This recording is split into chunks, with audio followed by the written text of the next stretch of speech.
తాకట్లో ఉన్న మీ బంగారాన్ని విడిపించి ఆ రోజు ఆన్లైన్ రేటుకి కొంటాం. Sharma gold company. ప్రధాని మోదీ సీజ్ఫైర్ కు ఎందుకు ఓకే చెప్పారు? సరిహద్దు రాష్ట్రాలు తప్ప దేశం లేవనెత్తుతున్న ప్రశ్న ఇది.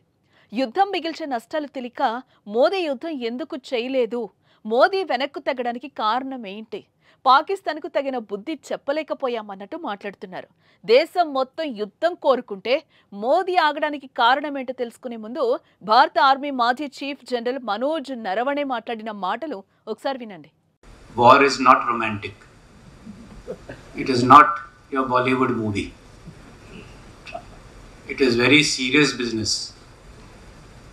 And war or violence should be the last thing that we should resort to. And which is why our Prime Minister had said that this is not an era of war.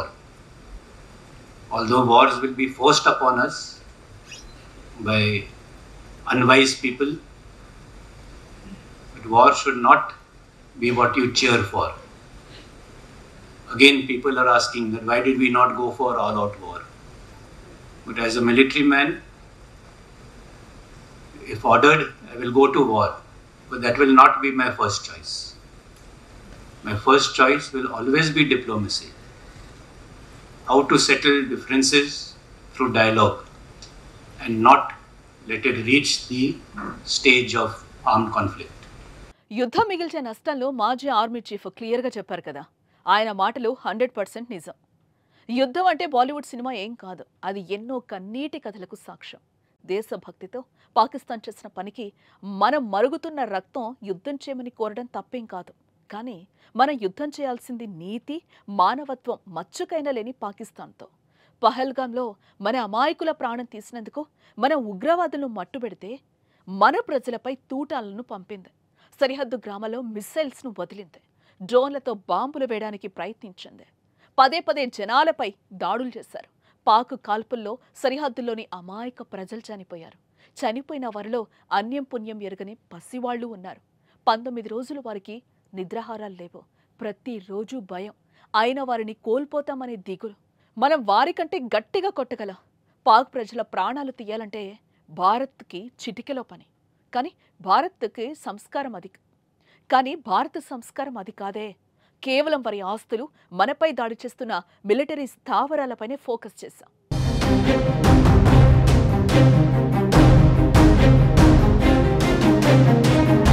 Sudden గా Bharat ceasefire కు okay చెప్పడం చాలా మందికి నచ్చలేదు. పాకిస్తాన్ పని ఇంకా పట్టాల్సిందే అని అంటున్నారు. అలా యుద్ధం కోరుకుంటున్న వారు వెళ్లి సరిహద్దు గ్రామాల ప్రజలను తట్టండి. వారి కన్నీటి కథలను వినండి. పాకిస్తాన్ దాడుల్లో ధ్వంసమైన ప్రజల నివాసాలను పరిశీలించండి. గోడకు ఫోటో ఉండి దానికి వేలాడుతున్న దండలను చూడండి. అప్పుడు మోదీ యుద్ధం ఆపడం కరెక్టో కాదో మీకే అర్థమవుతుంది. ఇప్పుడు యుద్ధం కోరుకుంటున్న వారంతా వీ వాంట్ వార్ అని సోషల్ మీడియాలో పోస్టులు చేస్తున్న వారిలో బోర్డర్కు దూరంగా ఉన్న ఇతర రాష్ట్రాల వారే. సరిహద్దు గ్రామ ప్రజలు ఏ ఒక్కరూ రణం కోసం రంకెలేయడం లేదు. అలాగని వారికి దేశభక్తి లేదని కాదు. పరిస్థితి మితిమీరితే వారు కూడా దేశం కోసం కావడానికి సిద్ధం. కాకపోతే ఆర్మీ మాజీ చీఫ్ మనోజ్ నరవణే చెప్పినట్లు యుద్ధాన్ని మనం ఎంచుకునే చివరి అవకాశంగా ఉండాలి. యుద్ధంలో నెగ్గడం అంటే శత్రువుని చంపడం కాదు, చంపేయగలం అని భయపెట్టడం. భారత్ అదే చేసింది.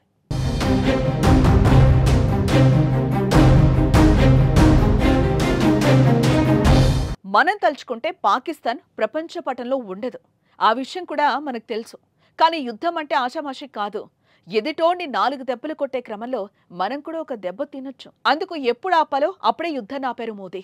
యుద్ధం సమస్యకు పరిష్కారం కాదని మోదీ వెనకడుగు వేయడం వెనుక బలమైన కారణాలుండే ఉంటాయి.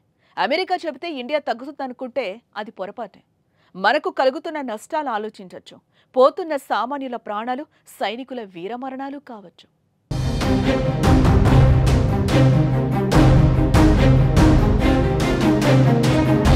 అలా అని శత్రువు హద్దు మీరితే మాత్రం కథ వేరేలా ఉంటుంది. ఇలానే ప్రతిసారి వెనక్కు తగ్గామంటే పప్పులో కాలేసినట్టే. ఒక్కసారి ఇప్పుడు అటు నుంచి తూటా వస్తే ఇండియా పవర్ ఏంటో చూపించడానికి త్రివిధ దళాలు సిద్ధంగా ఉన్నాయి. పీఓకే కూడా ఇండియా వశం అవుతుంది. కాల్పుల విరమణ ఒప్పందం ఉల్లంఘిస్తే మాటల్లేవు, మాట్లాడుకోవడాలు లేవని మోదీ చెప్పకనే చెప్పేశారు.